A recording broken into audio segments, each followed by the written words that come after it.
Hello and welcome to Diaspora UA channel. My name is Andrey Azarkin, and today we're welcome our dear guest and our prospective congressman, the person who's running for U.S. Congress from the Congressional District 8 and Republican nominee, Yuri Dashevsky. Welcome, sir. Good evening, good morning. Whenever you're listening, everybody's welcome here. So, Yuri, would you please give us a little bit brief description of your biography and where you're from and how you end up actually deciding to run for U.S. Congress? First off, I must tell you that there is a website titled Yuri US.com, YURI, number 4, US.com. As follows from the title, it's my campaign's website, and you can read about me, whatever I could, put together on a short notice for the website, and I'm ready for any additional questions, of course, always. So you can write to me and ask your questions. And there's also a version in Russian and a version in Chinese of the programmatic documents. I would say it's basically the content of the flyers that I distribute in the community, also in Spanish. So we have all this there, but the bulk of the material, of course, is in English. And because I need English-speaking voters, which is the prevalent factor in this district. I have 42% of African-American population in this district, and I need to reach out to them. They're also Caribbean population, and so I'm deep in the business of this. I learned the ropes, as they say here, of how to run a campaign, and I don't know if I'll be able to write a book because it's all okay. One thing that everybody does, it journey that I decided to undertake in about 4 months ago, 5 months ago maybe. It's something that's quite exceptional in my book. Although I kind of every 5-10 years I come up with some ideas that occupy more than the whole of me. So it's interesting stuff that comes up, and I follow the call.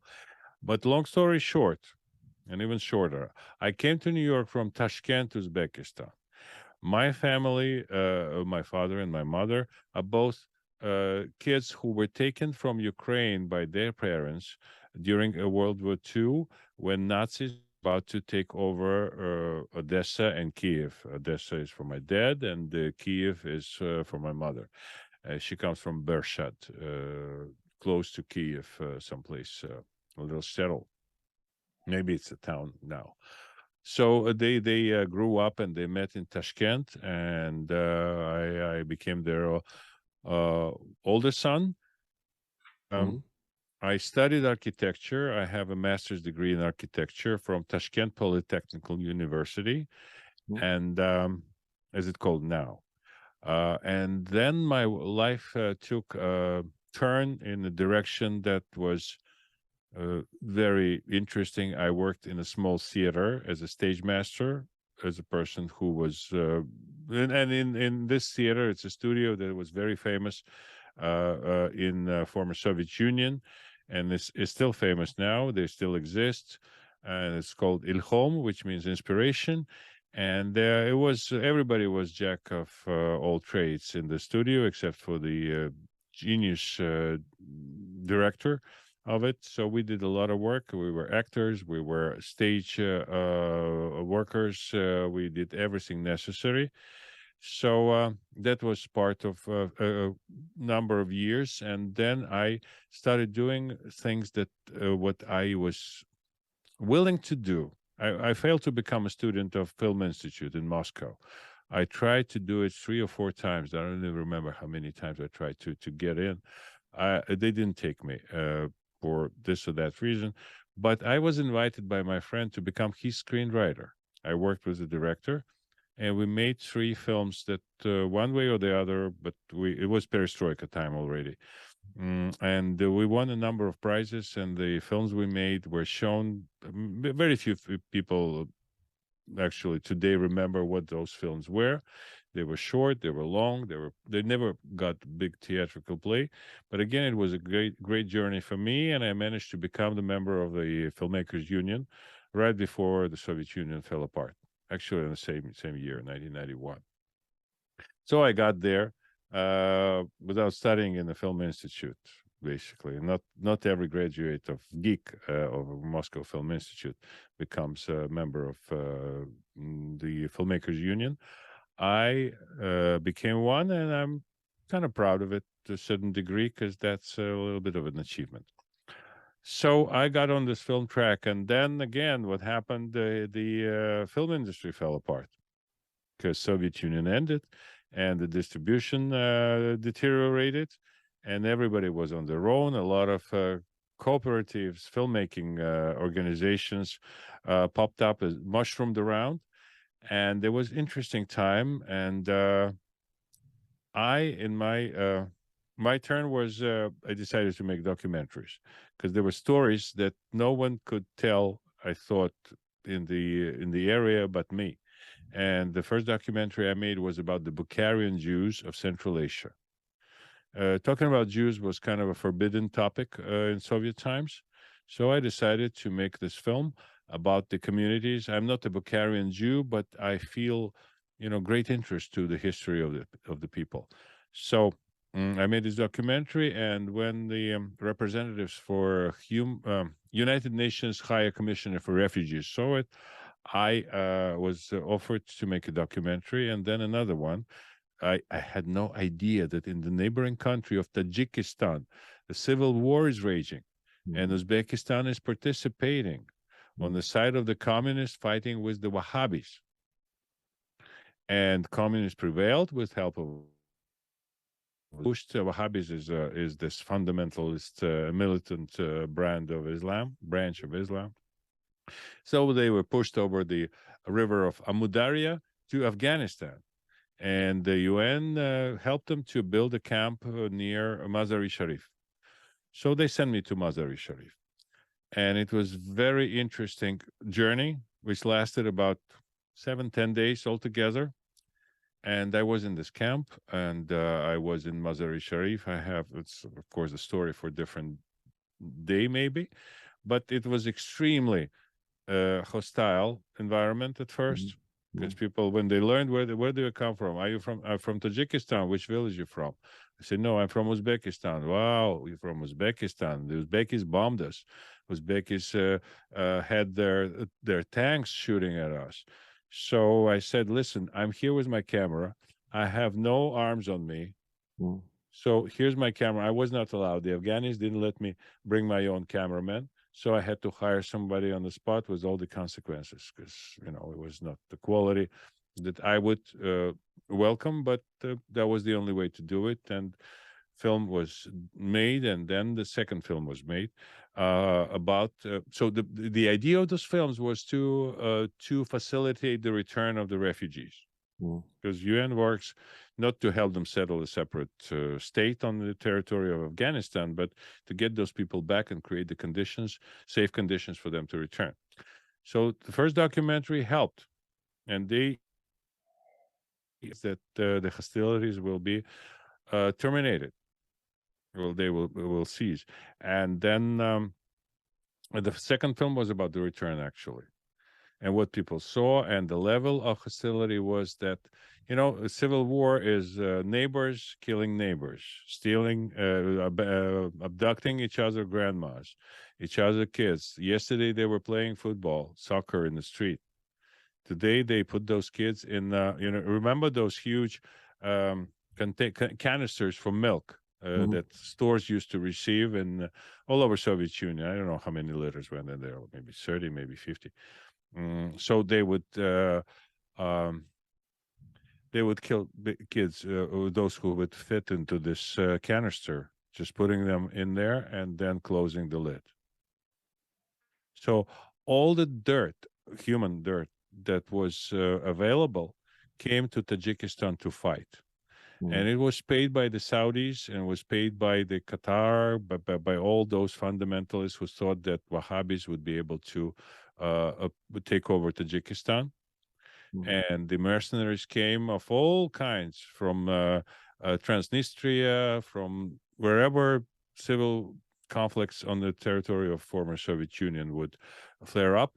People would travel to become mercenaries for this war. About 140,000 people were killed, which is population of Tajikistan. I have no number handy here, but it's probably around 1 million, 2 million people, very, very sparsely populated territory. So for them, it was huge loss. But with help of UN, and when people got kind of the taste of living in a steppe, in a desert in Afghanistan, they decided to come back. So we made another documentary. And then the fourth documentary that I made, and I'm talking about it because it was, again, a journey, part of my journey. I told a story that I wanted to tell for a very long time, the history of jazz music in Tashkent, in Uzbekistan. I had 3 friends. I couldn't say goodbye to them because I knew I was about to leave for the United States. I managed to get a small grant, which was $5,000. And during those crazy inflation times in Soviet Union in 1994, it was enough to make a documentary about my 3 friends. And I did it with top-level technology I could afford, which is kind of doesn't hold a handle to what any phone today has. So I came here to the United States in 1996. And since then, I looked at the tools I have at my disposal, and of course, I was very attracted to the idea of internet. And so I became a graphic designer first, and then I became a multimedia designer. And I was part of many projects. I lived in New Jersey first for 2.5 years, probably. And then I moved to Brooklyn, New York, where I live right now. And I was part of many projects, as I said, all pretty much ahead of their time. So I didn't become like a millionaire. I was given stock options, all those things. But they were all good ideas. A lot of people use these ideas now. But at that time, it was before broadband. It was modems with all this accompanying stuff, with all this music they played in your ears while they were connecting. So I did this all, and then we did a big how is it called? It was a big game on the internet. It was basically a novel, an adventure novel where people read, and they can and there are some treasures that you can win, or if you put the puzzle together, and if you can decipher the puzzle that we have for you. And there were serious prizes in this game. It was called Search for E. And even New York Times wrote about it. It was absolutely anonymous project. Nobody knew our names. And we were competing with the project that was originated by the movie Minority Report. So they were comparing, and both games, multimedia online role-playing games. It's called this genre. So they were mocking us, we were mocking them eventually, but it was fun till it ended. And then I moved into a PR situation. My English, which I came here speaking English. My mother is an English teacher. But the big problem of those who come here speaking English, we have no ability to understand what people are talking about around us. And so by then, after 10 years, maybe in this country, I learned to understand almost everything that is said in the movies, said on the streets, and in anywhere in the market. I could make jokes. I could write stories. I did write a couple of stories. I wrote screenplay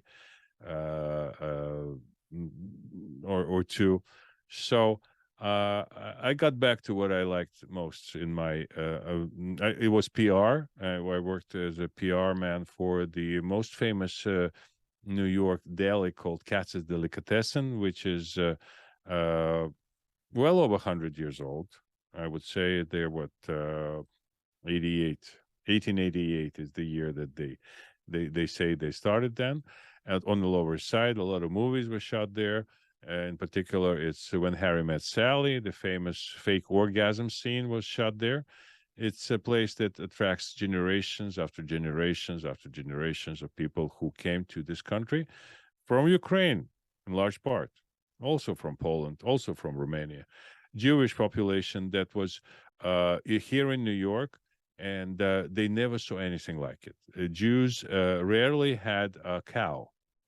Almost always it was a chicken, because to get a cow you have to get 5, 6, 10 maybe rich families to buy this cow. And cows bring milk, or a bull. Bull makes cows. So it was something new to them. It became very popular, and it was mostly male population on the Lower Side in the end of 19th century, early in the 20th century.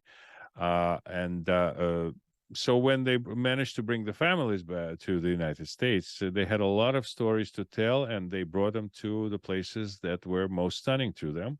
And Katz's Delicatessen was one of those places. And there are families who come there for almost a century, generation after generation. That's their way to preserve the memory of where they came from. So that was that.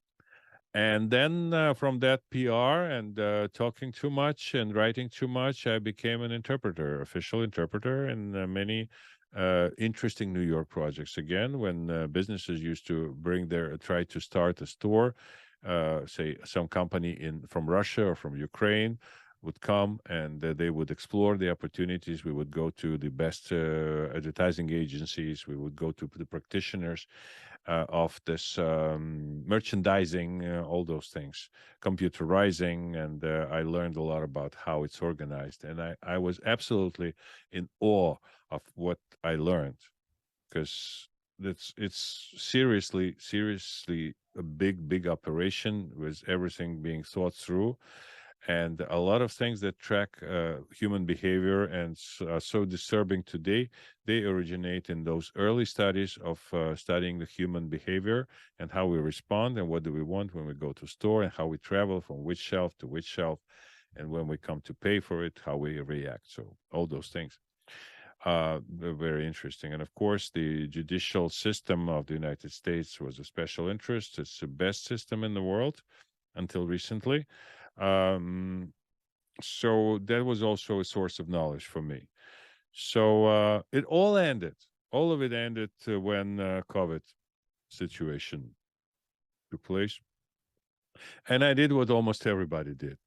I went to my computer, I created a YouTube account, and I started talking to people, hoping to become somewhat of not like Kim Kardashian exactly, but someone who would tell people, because Russians are eager to know what's going on in the United States, what's going on in the politics. And it was 1920. It was the year of that became last year of President Trump's presidency. I was already on Russian-speaking radio here in Brooklyn, and I just cannot stop explaining things to people, cannot stop thinking about things that needs explanation.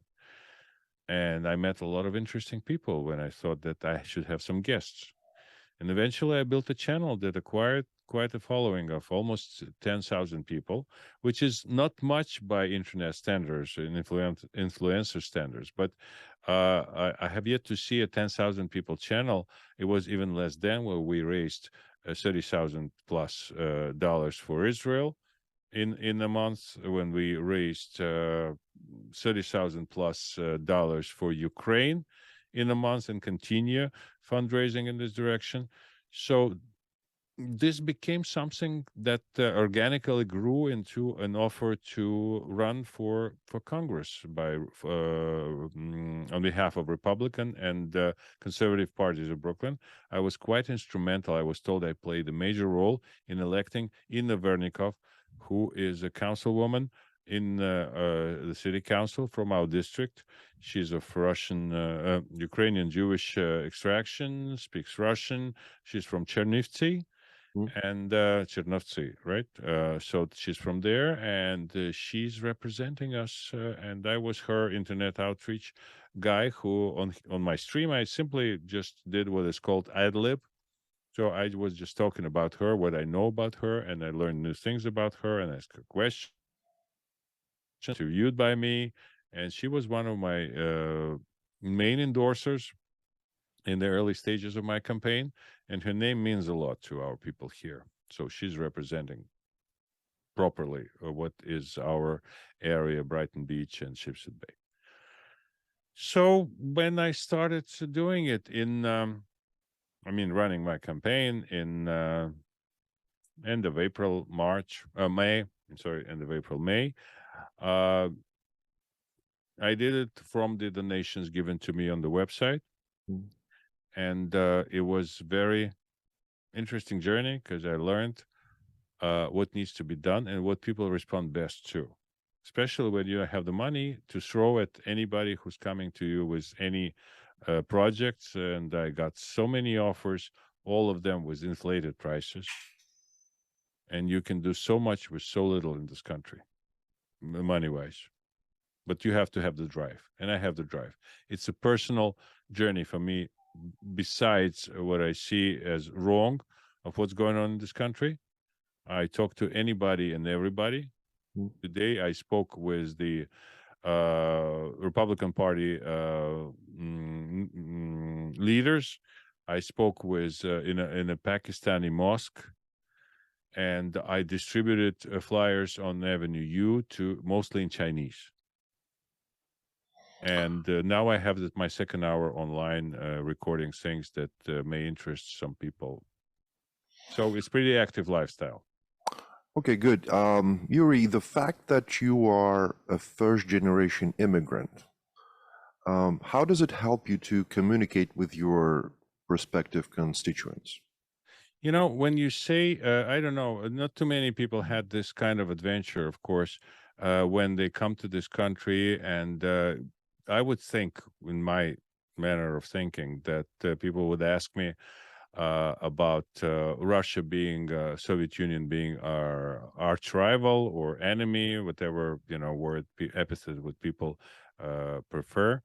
Or they would remember the old communist influence here, or new communist influence here, and say, "Are you one of those who's bringing us socialism, etc.?" I never encountered anything like this. Nobody brought connection between me and Julius and Rosenberg was in the face. Okay. Well, yeah. Our district is, as you know, is pretty multicultural, multinational, very multi-religional. Let's put it this way. How do you communicate with different communities? For instance, you just said that you've been to a Pakistani mosque. Yeah. And the Pakistanis are pretty conservative Muslims, as we know. How would they react to the fact that you, ethnic Jew, Republican, coming to their mosque and basically ask them to vote for you? What would they think and what would they tell you, and how would you actually convince them that it's the right thing to do? You know what? It didn't take much convincing. It was my second speech in a mosque, and I think today I had my best speech in English in a situation like this. And I was called in at the end of the service, the prayer, and I welcomed everybody. And I said that, do you know what happened in Dearborn, Michigan, 3 days ago? Some of them nodded. I'm not sure they heard about it. Maybe they heard about it. But I said there was a Muslim community. Dearborn is the most populated Muslim city in the most dense population, Muslim population in the United States is in Dearborn, Michigan. I think it's over 1 million people living in the same place. So there was a meeting of the Board of Education, and the audience was about 200, 300 people maybe in the same room, and they were all Muslim. And they gave hell to this Board of Education because they said, listen, it's not that it's against our religion. It's just against humanity to teach kids transsexuality, sexuality in such an early age. And nobody could say anything to them because they were Muslims. You can bash Irish, you can bash Italian, you can, to some extent, argue with Jews, and you don't touch mostly Russians, but you can kind of laugh at us. Russian, I'm meaning Russian-speaking people, because we're funny, and I'm proud of that. But you cannot touch Muslim. That's the reputation that this group has, and it's part of reality. We may like it, we may not like it, but this is how it is. So this Board of Education was just sitting there and taking it, and the whole world, with help of course, the first Fox News in the first place, and then other channels, showed what happened there, and people saw that the king is naked. It was really the truth, without any masquerade that usually accompanies the gatherings of public representatives in the United States. Everybody tries to have some decorum, some propriety, etc., and not to tell the truth. So that was not the case. And so it took me like 10 times less, 10 times less time to tell the story to the those who were in the mosques. And I saw that they're proud of that. And it's true. And they say, and we're going to sit here and look how our children are being indoctrinated with this nonsense. That's it. That's the first opening that I had. And then I said that, nobody likes it. Jews don't like it. Christians don't like it. I always say to them that I am a Jew. I put it right front and center. I started my speech in the previous mosque with that, but this time, this story that I just told, was more important.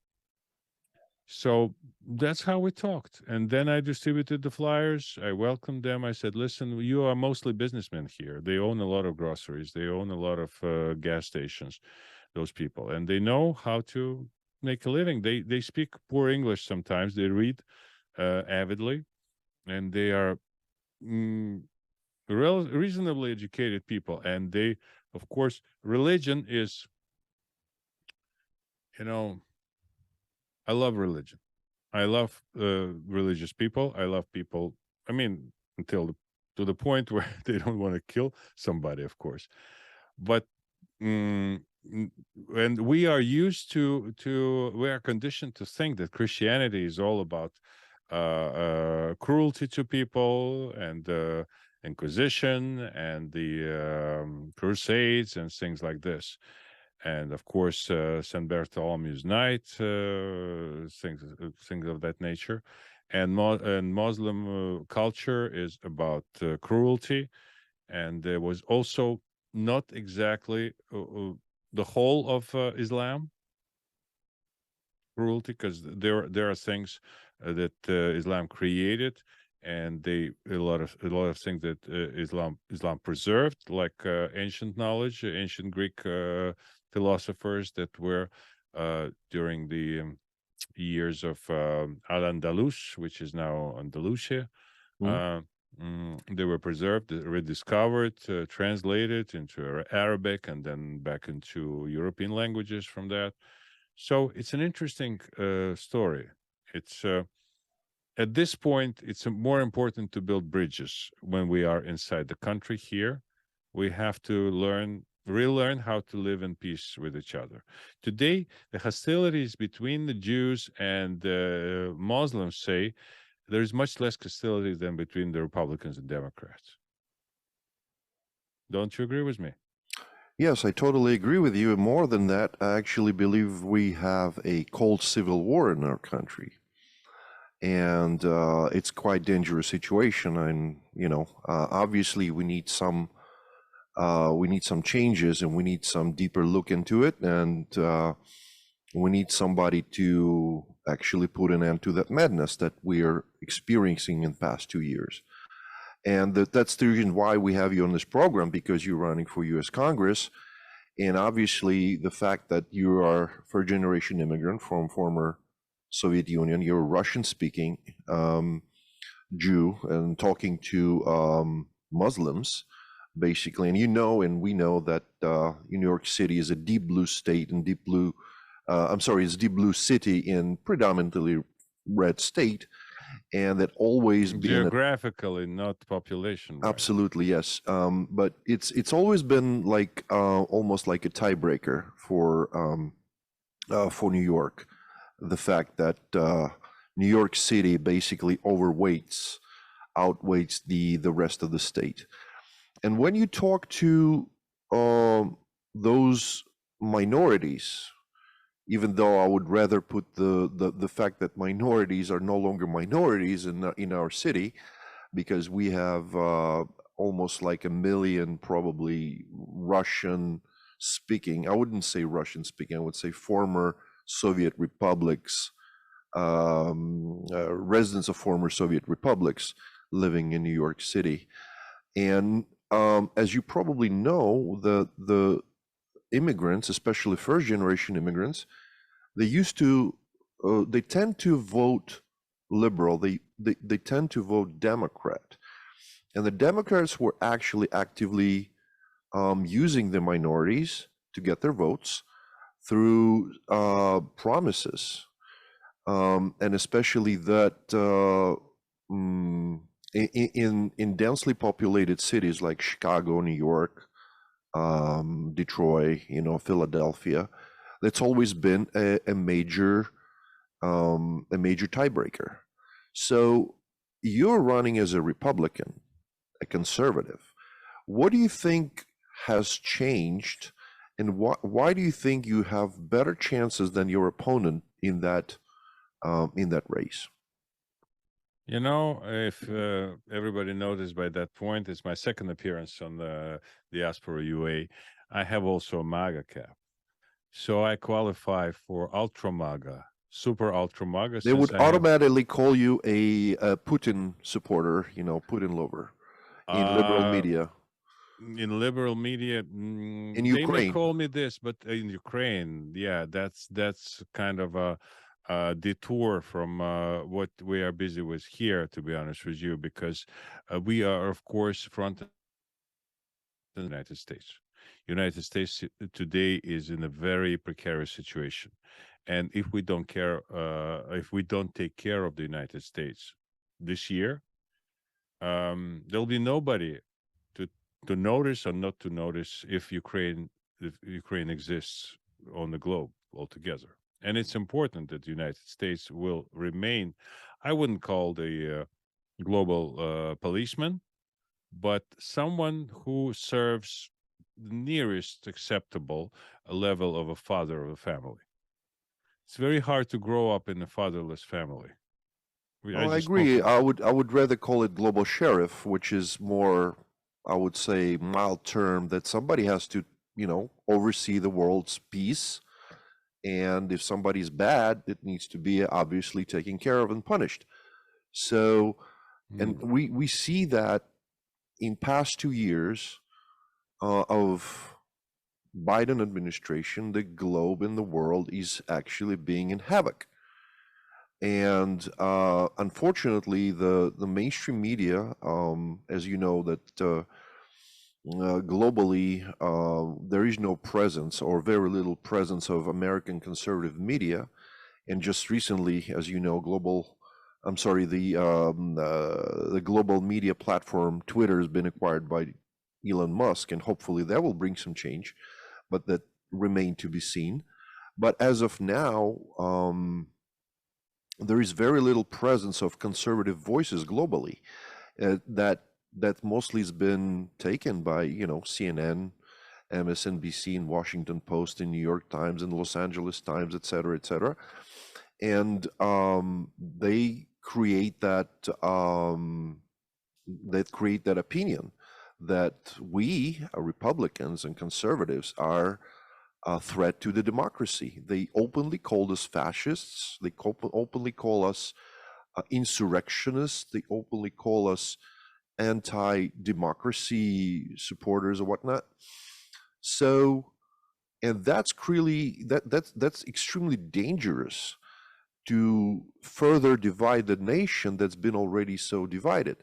So what would you do and how would you approach this problem if you elected? That's the answer. Elected. First of all, I'm approaching this problem by trying to get elected. Yeah, I mean, I'm just saying, like, hopefully, and you know, that's the reason why we have that program, Yeah. is to bring you to our viewers, and so they know you, your opinions, your views, Sure. and what's your take on the domestic situation. And we both know that the situation in our countries is getting worse and worse by the day. So that's the reason why we actually have you as a candidate from our congressional district, and our channel basically aimed at Ukrainian-speaking and Russian-speaking Ukrainian diaspora, which is, you know, we have plenty in Brooklyn. And we would like to have them know you better and get your message to them, because the election's right around the corner, and somebody already have to, you know, cannot make the decision yet. They may be still wavering between you and the other, you know, your opponent. So that's the reason. What's my opponent's name? Honestly, I don't know. I'm voting for you. That's exactly what my point.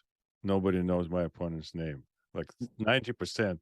You ask anybody in the street, who's your representative? Who represents you in the U.S. Congress? They don't know. This Right. man never came to any place where I went to. He never went to black areas. He never went to. He goes to. He's from Crown Heights, so he tries to secure the Jewish voice, and he goes to some places. But his main job is to channel Washington politics, to channel all those educational craziness, to channel all this, you know, get out of jail free card, Soros's ideas. But I digress. So I am aware that, and I know it from seeing people in the streets. I give them a brochure. I have as I said, in many languages, and I say, I'm your representative. I'm your candidate for Congress. Please take my brochure, read it. And I see, I kind of, not my first rodeo, so to speak, in this life. So I see when people from Ukraine, I can see people from Belarus, and I see that they understand what I'm saying, but they look differently the other way. So they think that if Republicans win Congress, then Republicans would sell Ukraine to Putin.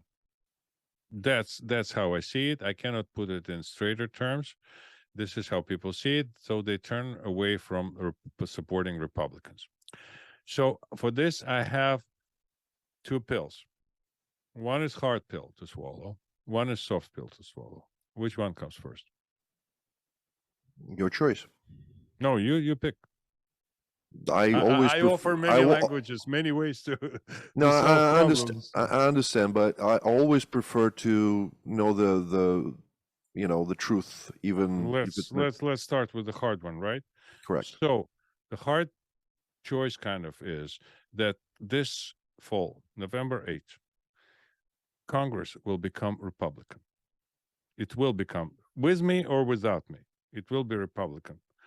So I don't know what this whole story with Paul Pelosi being attacked tonight, how is it affects the fate of Nancy Pelosi and stuff like that. Will there be some intramural fighting there? But it will become Republican. People are angry. People are upset. Even if they're silent, they fear, they're cynical, they're depressed, but they will go and vote. And there is higher probability than a Democrat would vote Republican than the other way around. So this is a fact. So friends, you need friends in Congress. When I get elected, I will support Ukraine with the same fervor with which I raise money for Ukraine on my YouTube channel. You may be aware of that. First days of war, we raised immediately $2,000. We bought the I think we started writing to each other those days when I asked you which night vision goggles are best to send, and we got some for more like what's used for hunting here in the States, not the military grade, but that worked for the first weeks of war, and I think they're still in use. It's quality product. It's not military grade, as I said, but it worked for the first time. And we started helping with production of the vest body armor, really military grade. And people were sending us the sample of the videos where they tested it. It was a real on a shooting range with AK-47s for the penetration, and they were good quality products. So we continue raising funds and sending it to Ukraine in a way that we don't no one of us takes anything off this process. Nobody's making money on this, but we just fully collect money and we send it there. Now it's an American medical scientist by name of Kevin Cohen, I think his name is, and he's there in Ukraine. He goes there almost like every month for 2 weeks. He lives in Denver, Colorado area. And he helps people from, teaching them how to apply modern medical implements, how to help stop bleeding, how to treat wounds and stuff like that. How to treat wounds. He knows everything about it, and he learned Ukrainian, and he's Jewish too. So that's the story. So if you vote for me, you vote for a friend of Ukraine in Congress. I am absolutely flabbergasted by such high-profile figures as Tucker Carlson. My former hero, help me here, Peterson. Jordan Peterson? Jordan Peterson. Absolutely disgusting performance. I talked about it a number of times, and his enemies would be happy to hear that probably, but he's really a very strong man who just went a little bit nuts to if you call cat a cat. So he just literally he's trying to master all those internet thingies when you cut a super short videos, just like under a minute. So you tell people the gist of the knowledge they need to know. And he decided to record a video where he says, close to the original, that Russia is much more important than Ukraine. Russia is a country with rich history, and he used to be a collector of social realism style paintings. I haven't seen his collection, but he's a very knowledgeable, very strong man. Mm-hmm. And then he says, do you even know what you know about Ukraine? Have you ever heard of Holodomor? And I'm taken aback. What's Holodomor? He meant Golodomor, Ukraine, right? So he's reading it off a monitor. He's dyslexic, and still he tries to root for Russia. Okay, Yuri. With that note, it's very important actually, and it's a big problem.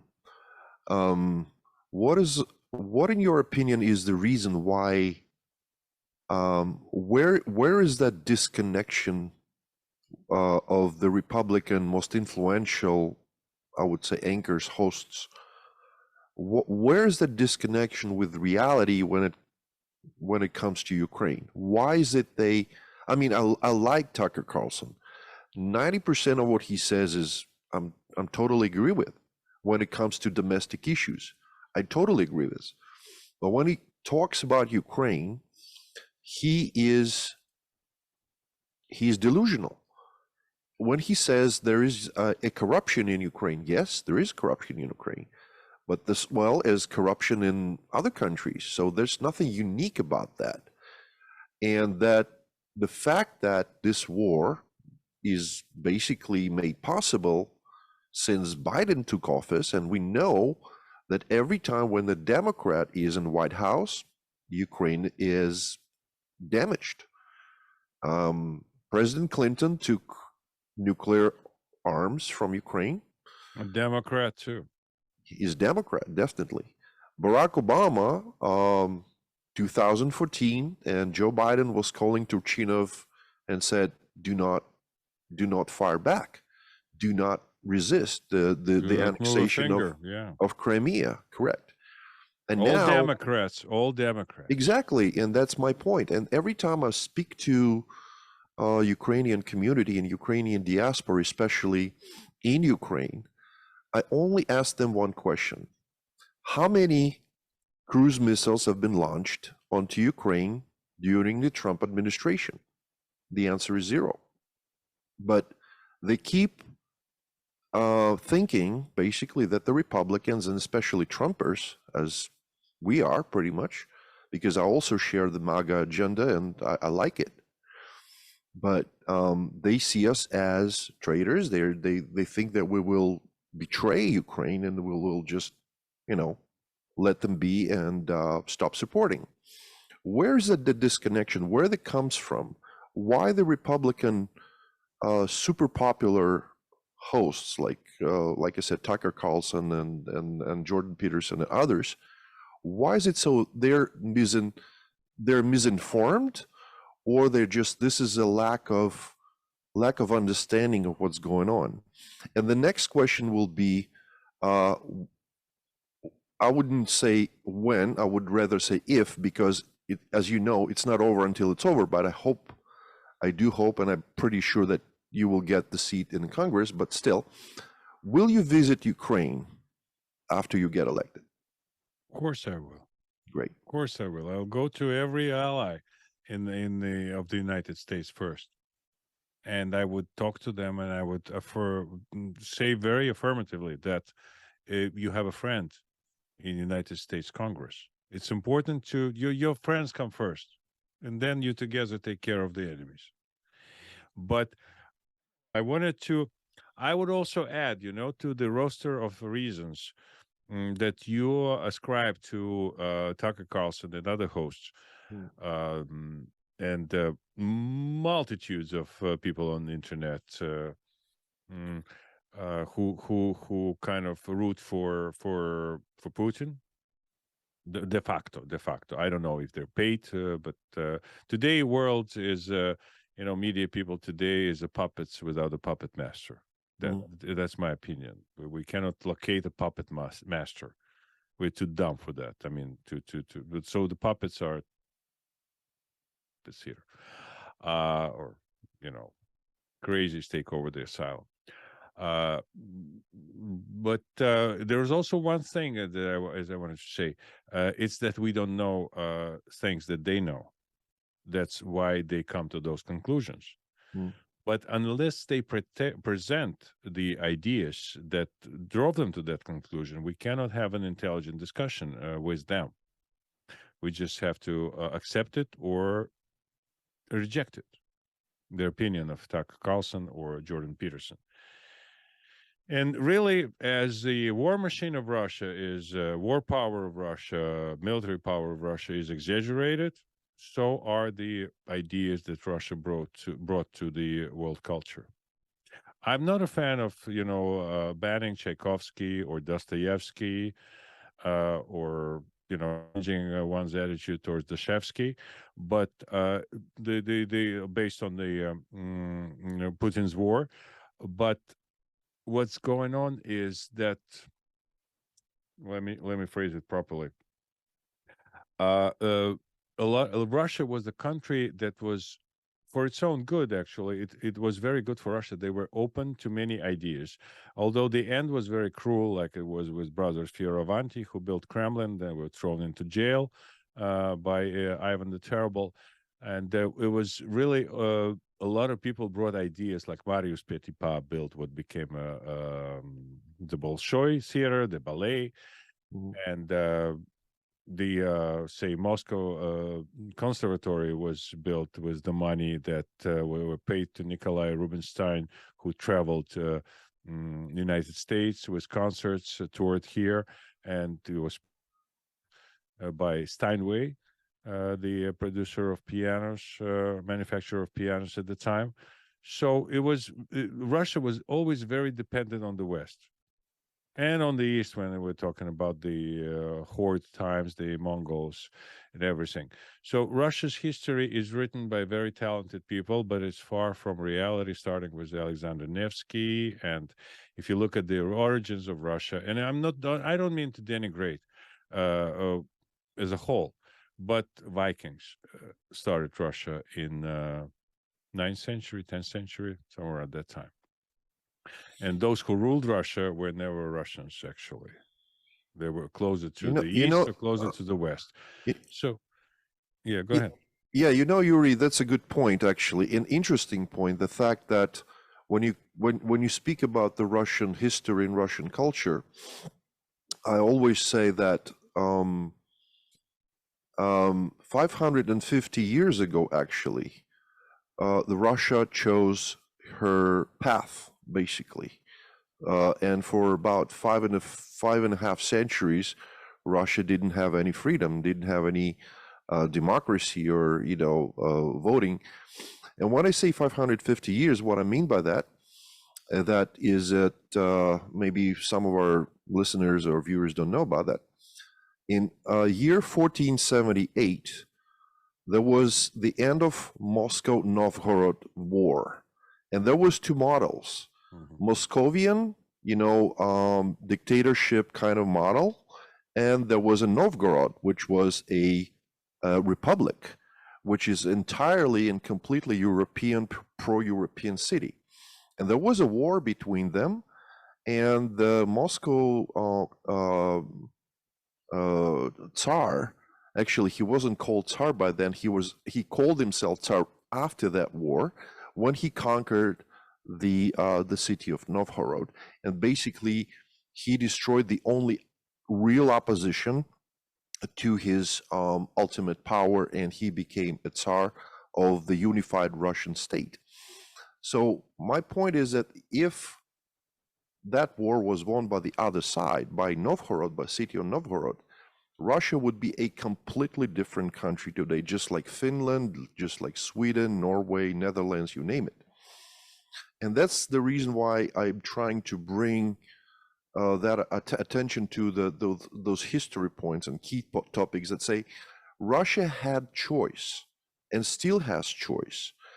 And if we actually help the right people and right forces in Russia to choose the right path, completely reject that, imperial mentality, imperial system that's been inherited for five and a half centuries, we would probably have a different country, different world, and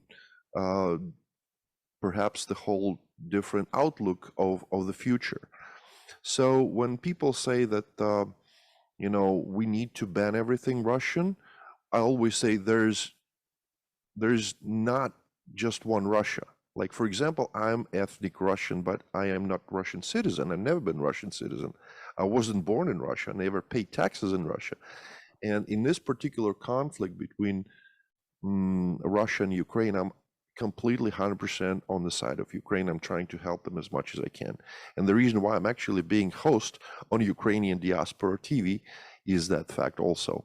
That's why we welcome here all people of all, backgrounds, religions, but we want to share our love for Ukraine and our support to Ukraine, and would like to have you, or as a prospective candidate, represent as well a Ukrainian diaspora. As you know, there are probably about maybe over 1 million ethnic Ukrainians who live in the United States, and they're U.S. citizens. And it's really important for Republicans to have their votes as well. And for that, that's the reason I actually ask you those questions, to help Republicans understand that Ukrainians have very, very strong, feelings about this war. They're extremely worried about it and concerned about it. And because, like you said, Republicans most likely, and almost, I wouldn't say guaranteed, but very high chances that the Congress will be Republican. we need to send them a clear message. There's nothing to worry about. We're not your enemies. We're friends, and we would help you even more if we will become majority. I think that Russia did a great damage. Putin did great damage to his own country. And I think that the cultural reputation of Russia and the political reputation of Russia is damaged. It's not for the next 100 years, but for 50 years for sure. And a lot of countries wouldn't be willing to have anything to do with Russia, whatever the outcome. I shudder to say it, whatever the outcome, people won't be willing to deal with Russia. And what's going on today is Putin is trying to impress China. It's his behavior. That's what, of course, his own standing in his country is, it is what it is, as they say. But I want to see Ukraine in its borders, at least prior to 2014. So Ukraine must be what it was, and Russia must be put back behind what they call in St. Petersburg porебрик. So they got to be there and left to their own devices. No contacts. The sanctions should continue against Russia until they would withdraw for Ukraine behind the border, and they would take care of Putin, re-elect him, or do whatever is necessary. So it would take at least 25 years before they prove that new government of Russia is worthy of trust and is something of a partner. And we can. So what aches me, what is like a major pain in my heart, is that Joe Biden could, upon his becoming president of the United States and seeing what's going on in Ukraine and this aggression and this war, he could have significantly diminish the effect of this war if he would just announce that we are restarting the Keystone XL pipeline. That would drop the price. I'm not even talking about starting the actual thing. Just say it and watch the reaction, the world's reaction, and it would be a devastating blow without just moving a dollar from one pocket to another. Price of oil would go down, but the markets, of course, they make too much money. That's the fact on the oil futures and stuff like that. So he didn't do that. He didn't do what was in the interest of the world peace. I mean, peace in Ukraine in this case, because I hate this notion of world peace. It would never happen. But we have to be able to take care of the emergencies and the hostilities that flare up if we willingly or unwillingly they come up. It will be so. It was so that since the beginning of time, and this will continue. So we have to be an effective cop. I insist on the word cop because, first of all, I grew up in the era of corporal punishment. So nothing works like corporal punishment. If you want to get a good idea into a young boy's head, you got to slap him good. And I would like to say that you're right, absolutely. And I would say that compared to the previous administration, when you say there was no world peace, we were pretty close to that actually in the past 4 years. If you notice that during the Trump administration, we had almost no hostilities between Israel and Arab nations. There were Abraham Accords that were secured by the Trump administration, and that seemed absolutely impossible. On top of that, Trump administration, and he approved basically moving the U.S. embassy from Tel Aviv to Jerusalem. He acknowledged the right of Israel over Golan Heights, and at the same time, he secured a peace with I believe, United Arab Emirates and Bahrain and some other Arab nations. There were direct flights from between Israel and those countries, and things looked pretty good. And that's just that one part of the world, and we know that since Biden took office, literally like a few months after, Israel was hit by the missile attacks, the heaviest missile attacks in 4 years. And that's not a coincidence. And I believe the same thing that happened between Serbia and Kosovo, the tension between China and Taiwan, the war in Ukraine, and that all seems, it doesn't seem the coincidence. It seems like, you know, the previous administration was managing, if you want to say that, managing the world affairs much more efficiently, and the world was in better and safer place. Would you agree? Oh, absolutely. That's why MAGA. That's why strong America is is fundamental to the peace in the world. Not because we're gonna be, you know, I said the World Cup, but we're not be standing with the club over the head of every With the whip, dictator, with the club, with yeah. the whip, with anything, with the So we just offer people to do something. People need to do something in this country, included. People need to be free to go about free enterprise, forgive the pun.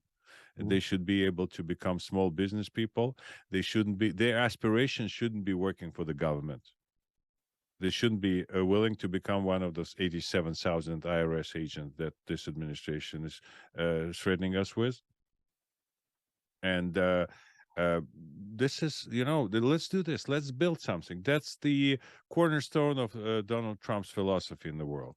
He would come to a place where he knew every dictator. He knew everything about their thinking, what their aspirations, and he knew how to handle them. Right, Really, and I totally agree with you on the fact that you know, the world lefts, you know, the globalists were blaming him for having good relationship, which I'm not quite sure where they took it from, why it's as good. He just he was able to have relationship and negotiate with dictators, basically, and in the meantime preserve our interests.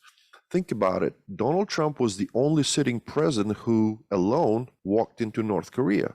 If you remember, they had a meeting in Panmunjom, in that DMZ zone there. Yes, correct. And you know, he was respected. He was respected by by all world outlaws. You name it, like Kim Jong-un and Putin and Lukashenko and others. Why? And when I was thinking about it, I realized why, because they saw him as a man with a character. You know, his values, those values, not just values, but the you know, he was his resolution, basically his willingness to say what he did, say what he promised. Basically, if he says, well, he made peace with Taliban, and nobody thought that was possible. And I remember when he said, well, he had a conversation with one of the Taliban leaders and said, I know where your family You will never lives. forget it. Let us forget about this conversation. Right. Hey, Abdul. Exactly. Is And this your house? That worked.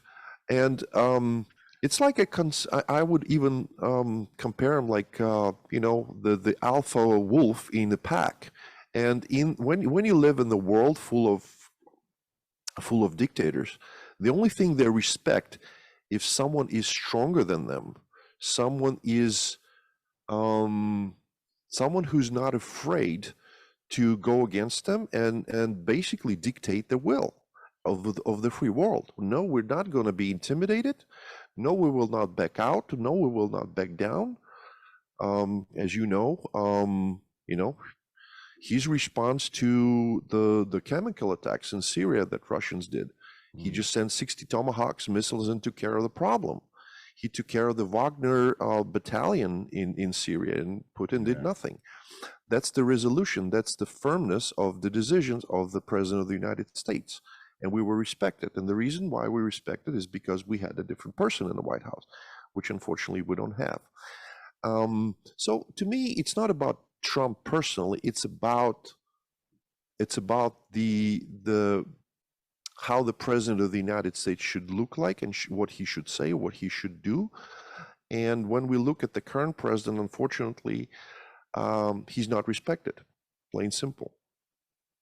It's also, you know, it's a Democrat thing, you know, they don't know how to govern. They don't know how to do it.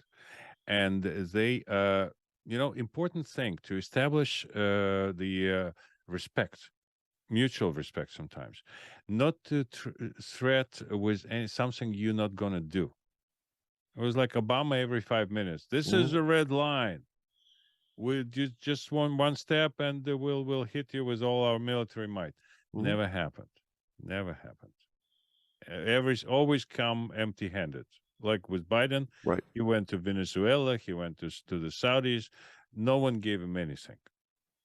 Trump never threatened anybody with something he was not going to do, actually. That's important in human relations. And second, what is also important, and I wouldn't compare in the slightest my experiences during the campaign with what Donald Trump did in the world. I just would like to note that when you come to people, you look where you connect with them, and you start there. You don't come with the notion that, you know, we're the strongest country in the world. Only when it comes to the fisticuffs, so to speak, then you can say you have a bit of bigger button. But you come with an assumption to a much weaker countries like North Korea, that you are equals, and you understand that they have their own interests. It's very interesting. After working in the New York court, and the Russian speakers come, they are of all countries, former Soviet Union. They come, they cannot understand that they are mostly tenants who I worked with. I was in the housing court for about a year. They don't understand that the other side, that the landlord has the same rights as they do in this country. Nobody assumes that the landlord is a bad guy. They talk to the neighbors, they talk to the friends. Everybody says, "Oh, the landlords," and you should see our landlord. He's much worse. Oh, we have a good one. So this is something that people don't get. That I mean, in the heart of hearts, it takes experience in business to understand that the other side has its own interests. If their interests are outside of business, you shouldn't have business with them. It's the end of conversation. But if they want something, you got to talk about what they want. And this is why Donald Trump was treated as Putin's ally and Kim Jong-un's ally and everybody else, because he wanted to know, what do you want, actually? It was my question when the war broke out, when Putin went into Ukraine. What does he want? He had so much money. He could peacefully, by hook or by crook, offer some things to Ukraine, and maybe it could spark a conversation if you wanted to buy out part of Ukraine, just to put it bluntly. There could have been a way before he went full war on Ukraine. There could be a way to. The countries buy each other sometimes. Donald Trump wanted to buy Greenland. Just an example, because the very few people. Well, I don't think he was very serious about that, but yeah. No, absolutely serious. No, it was the idea that he threw around in part because it seemed to him so interesting that nobody's developing Greenland. It's so huge, and okay, enough about Greenland. We touched upon many subjects today, but. The thing was that Ukraine and Russia used to share a lot economically. A lot of people from Ukraine did business in Russia and vice versa. So there was a way to make Ukraine like in Yanukovych's time, right? To try and install a person in a way that would be non-military. They tried to do it with Yanukovych, right? It didn't end well. Maidan happened, and Ukraine went on their free development, which was absolutely welcomed by so many people. But you see, my view is could be peculiar, it could be conspirology inspired, but I think that Putin and Biden have certain common interests in Ukraine. Biden, for many years in U.S. politics, he was looking for countries that would become a clearinghouse for congressmen to become rich, American politicians, both parties, eventually. We can guarantee loans, we can forgive loans, we can give money to our friends here who would keep us in power forever. And Ukraine, unfortunately, was this type of country, especially since it became independent in when Soviet Union fell apart. And those who lived there at the time knew how situation changed in every republic, basically. And the Baltic republics were more moderate in this, but in Uzbekistan, Ukraine, I'm afraid, also a lot of raiding happened, a lot of new what's an equivalent of new Russians, new Ukrainians, new Uzbeks, new Kyrgyz emerged, and it was not pretty. So on this wave, a lot of things got interconnected on this level. So if he wanted it, Ukraine, he could have good part of it without going to war. This is how I think about it. I'm sorry, I lived in Uzbekistan. I know a lot of countries would love to have part of Uzbekistan or have influence in Uzbekistan. They come. It seemed like they gained some ground, but then they were pushed out by other countries that wanted also a piece of the same Uzbeki lepioshka. So, but it didn't work. But what Biden had in there, in his interest, of course, was Burisma type deals. And it was something that he brought Obama there when Obama was president or senator. So they were all trying to launder some money from American taxpayers, from our hardworking hard-earned dollars taken from us as taxes, just to launder them through help to Ukraine, through American companies that would keep them in power forever, like unions and stuff like that. So, and this is a huge scandal. If all this information would come to light, I want to remind everybody that the conversation between Donald Trump and President Zelensky, when Trump said, "You have to, I would like to ask you to announce that you are about to start an investigation into Burisma." He didn't say, "I want you to investigate Joe Biden or Hunter Biden." Nothing of the sort. He only said that I would like you to make an announcement about this. And that was enough. That they understood it as a signal. That's why this Windman guy went out to start what became the impeachment proceedings. Correct. Procedure for Donald Trump, and it failed spectacularly. But it scared the bejesus out of it scared the bejesus out of the Democrats who were involved, and of Republicans as well, who had deals in Ukraine and similar countries. It was not uniquely Ukraine situation, and so they kind of reached, as they say, the level of understanding. And that's why Bill Burns went to Russia, to Moscow, when he met with Putin, they say. Not reflected in any documents, but CIA, from CIA to KGB. So, in my scenario, and I remind everybody that I'm a screenwriter, still, once a screenwriter, always a screenwriter. So, in my scenario, it was a deal, and everybody's talking about it, and there are some signals that it has some rooting in the reality, that Putin promised to everything to be over in a week to Biden.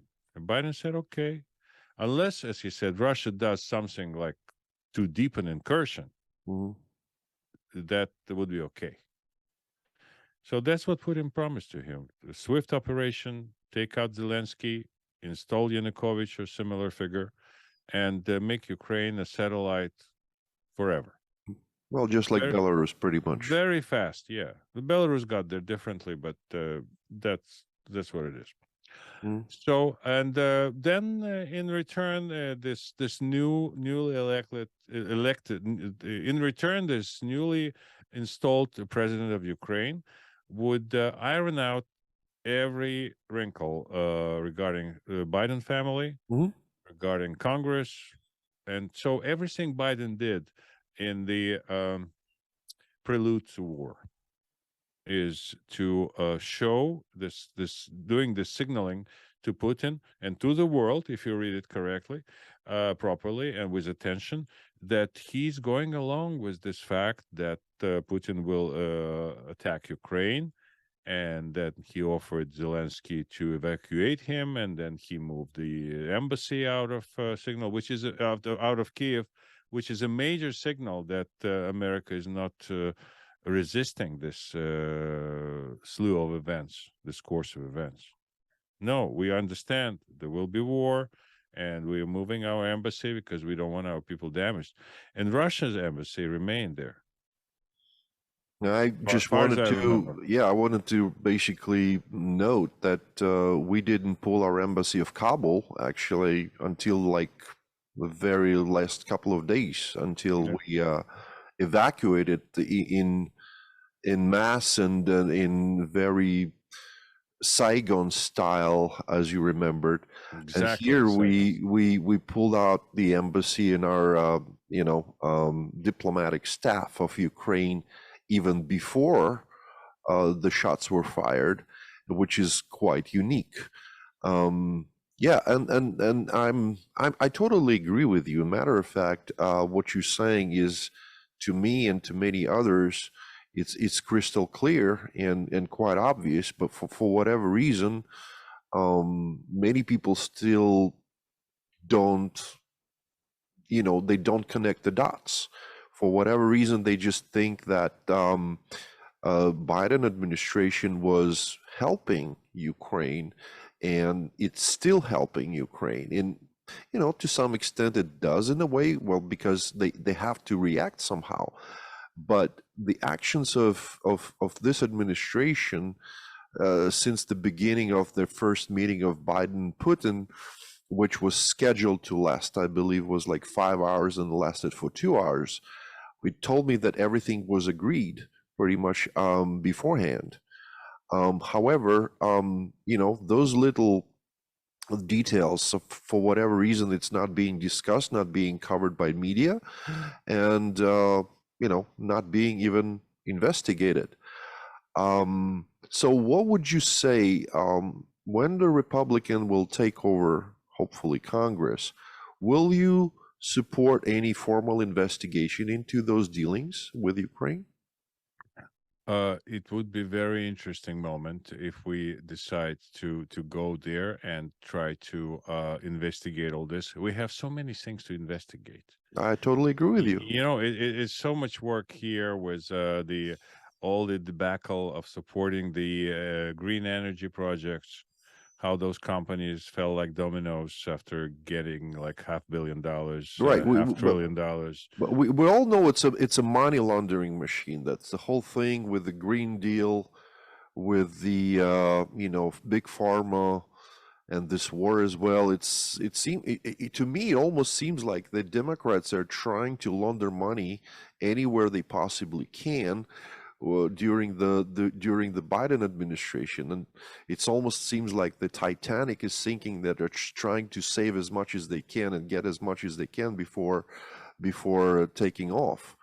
It's very sad, but my point is, it's my personal opinion. Again, I just wanted to make it crystal clear.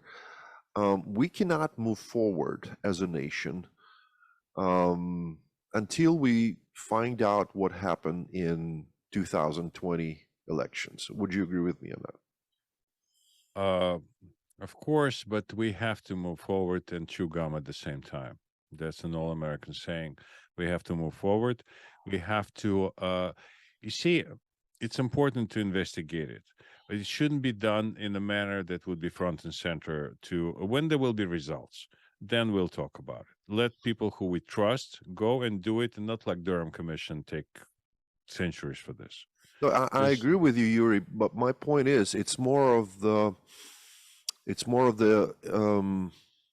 question of the image of the United States as a whole, as a country, because until we you know, it will be a stain, basically a stain in the history, if we just let it go, and if we don't get to the bottom of it, because um, I believe like millions of Americans demand answers.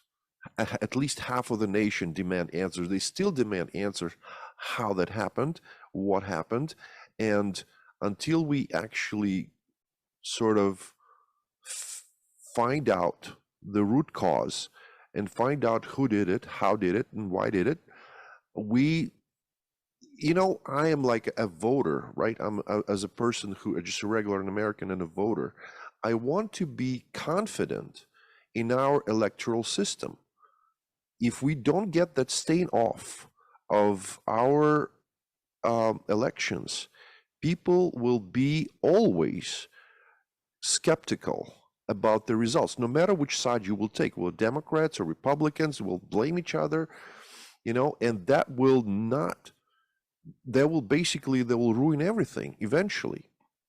Because if there will be more and more mutual, you know, complaints and mutual finger pointing, and it may cause a real big damage. Somehow we need to find out the common ground and get to the bottom of it. I don't care if it's a Republican or Democrat, but we want to be sure that our electoral system is working, and it's crystal clear, it's traceable, and it's fair. You know, because this is a cornerstone of our democracy, of our, you know, constitutional republic. Would you agree with me? I agree with you to some extent, but I also, you know, I think that I can make it clear that I think about things like this all the time, because I decided to dedicate this half a year of my life to achieving a certain goal, to see how far I can go with my own energy and stuff, because it's only once in a lifetime that you get a fork in the road that you can pick up, as Yogi Berra would say. You know, it's what's the word? The existential choice in human history. Either you deal with bad and you punish the bad, or you create more good. It's a very careful balance throughout the human history. And good rulers mostly dedicating themselves to creating more good. It's an abstract idea, of course. There's always some repressions, some punishment, etc., etc. But if you concentrate on punishing the bad guys. No, Yuri, I'm not talking, I'm sorry to interrupt you. I'm not talking about the punishment. I'm talking about the truth. No. Truth prevails when the bad guys are punished, when liars are punished. You can say the truth today. We see it every day, like millions of hours every day are created telling the truth on YouTube. And we are yet to see the results, the practical application of this. We can talk about it. That's why actually one of the reasons why I went into this whole campaign mode, because I was becoming one of the crowd, one of the people who are just sitting and seizing and boiling over emotionally and burning emotionally, and it's not going anywhere. I need to get someplace, and I think that with the election of the Republican Congress, and then election of Republican president, I think it will be Donald Trump, because if he won't run, a lot of people will lose their trust and their civil, the understanding of civil duty. Those who are for Trump, if they won't, he won't run, they say, okay, they made him stop. They forced him out of the politics. So I think that he understands it better than any one of us.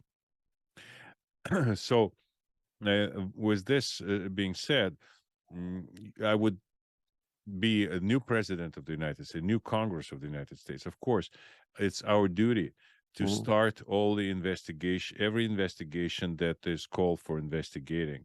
Especially, it's interesting to me, if Democrats love this country so much, why didn't they come out clean and say, listen, okay, here is the documents, here's everything we know. Ask anybody. just look into our pockets. We didn't steal anything.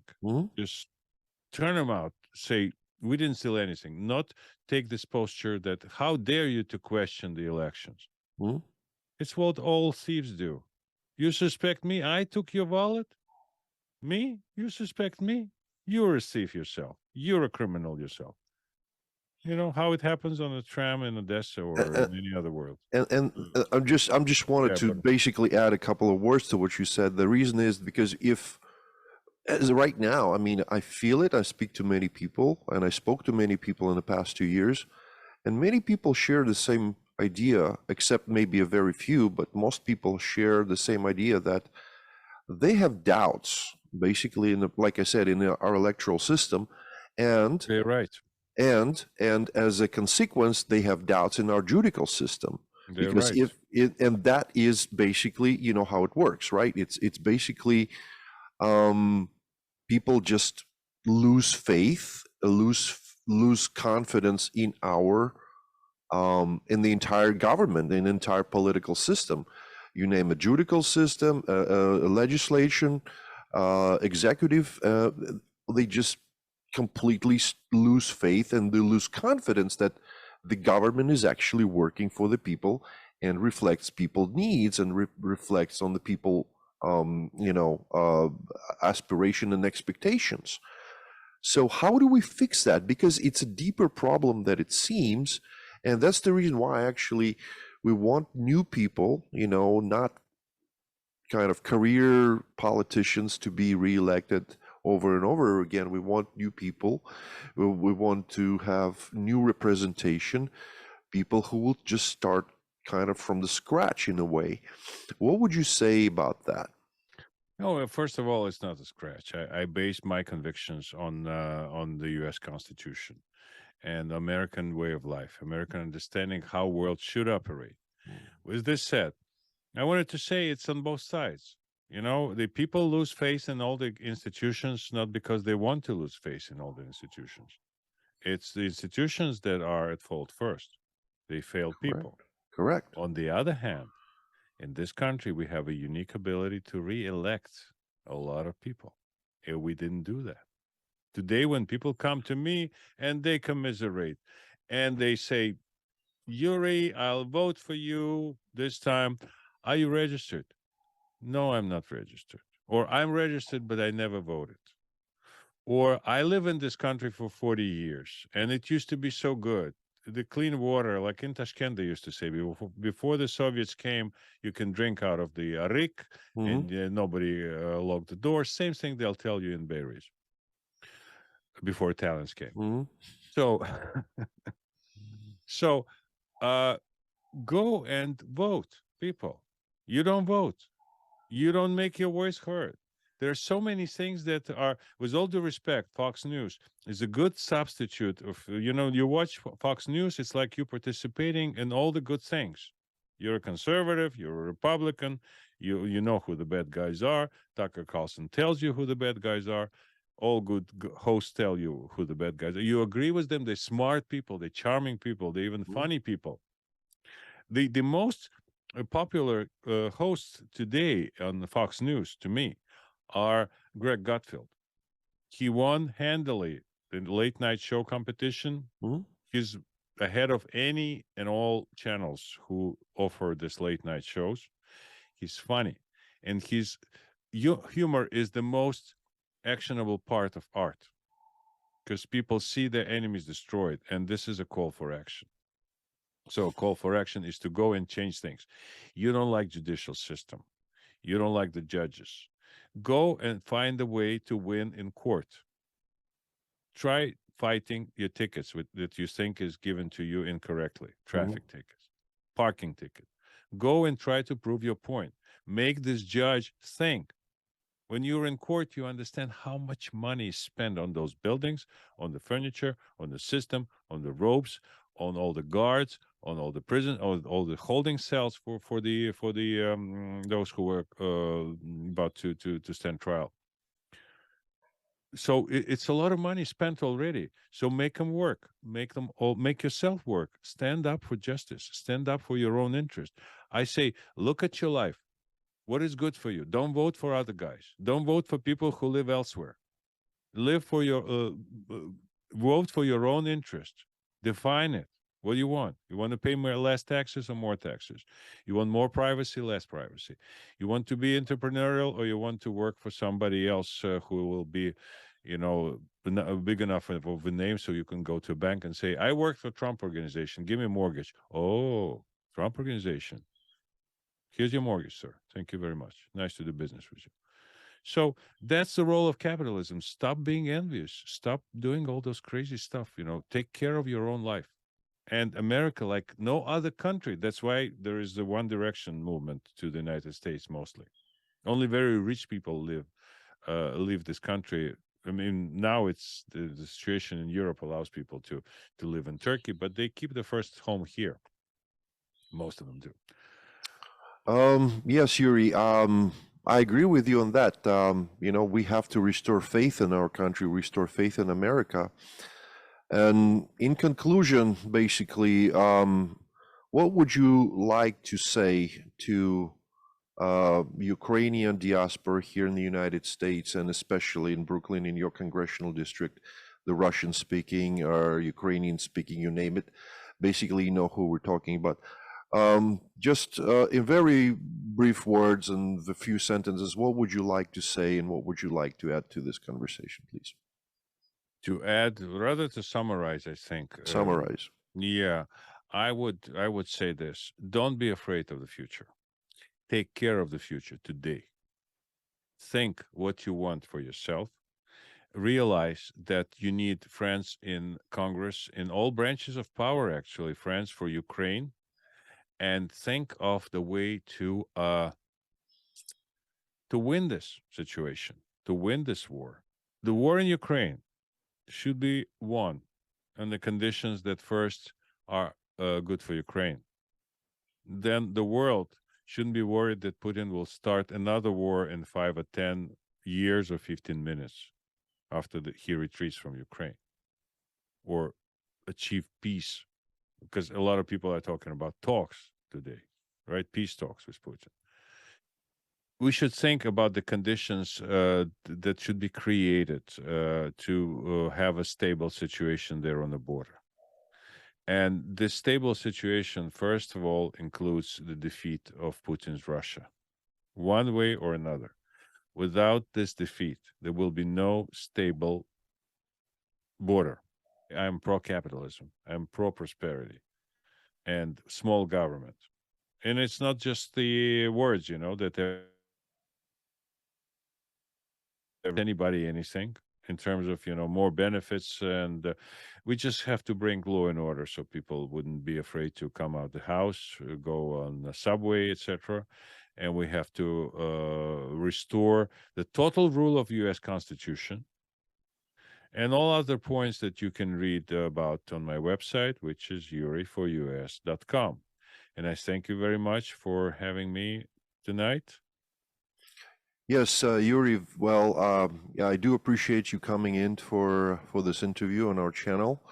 Our dear friends, it was my pleasure to, you know, represent again, you know, and show you our candidate for U.S. Congress from the 8th Congressional District, Yuri Dashevsky.